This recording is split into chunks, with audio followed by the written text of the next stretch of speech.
most people, in fact, all people in the unconscious state, in the conditioned state, in the unexamined state, which is the majority of humanity, is a seeker. What are they seeking? They're seeking fulfillment in the next moment, in the next moment, in the next moment, in the next moment.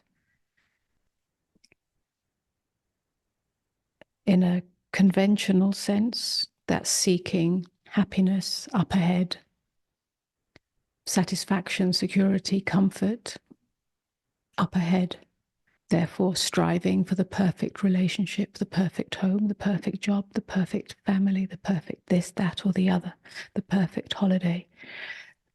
Yeah, we all know how that is and what that feels like, perhaps.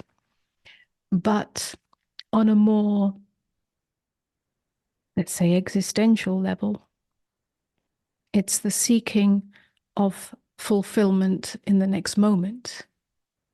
In other words, the inability to fully rest and meet nakedly this moment, this moment, this moment. It's the constant agitation of mind to grasp somehow the next moment. Yeah, it's the egoic movement, we can call it, or small mind movement, looking for wholeness, satisfaction in the next moment, the next moment. Somehow this moment is not enough, not enough. This can give rise to a sense of dissatisfaction or lack of fulfillment, of discomfort or boredom, or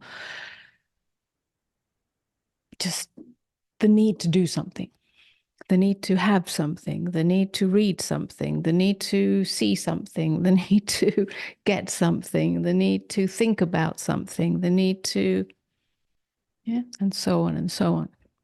It's like an itch that's constantly scratched but never fulfilled. This is the horizontal movement of unexamined mind, yeah, which is usually, not usually, that horizontal movement is moving back and forth between the past and the future. Again, it can be on a grand scale, that in 10 years' time or in a year's time, or when I'm 40, I'm going to be this, that, and the other. But it's also the future that's just here, the next moment. If you like, it's living in past fear and future hope. This horizontal dimension is the source of agitation, the source of tension, and the source of suffering. Now, in meditation, and especially when we start out on meditation, we really see that agitation. We see the movement of mind, the restlessness of mind, and that can be either a terrifying seeing. I remember when I first saw that, when I first started practicing meditation, it felt like insanity. Insanity, these thoughts that were constantly moving around. There was no space, there was no gap, there was no stillness, and I hadn't seen that before. Or it can be the invitation to something that we may discover through meditation. That seeking takes place in the unconscious state. That is the seeking that is referred to when we speak of the end of seeking. The end of seeking wholeness, enoughness in the next moment, in the next moment, in the next moment.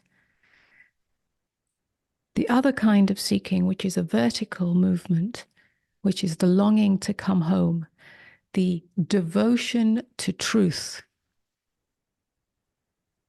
that must remain alive as a fire. If that's not alive as a spark, as a small flame, then there can be no inner transformation of consciousness.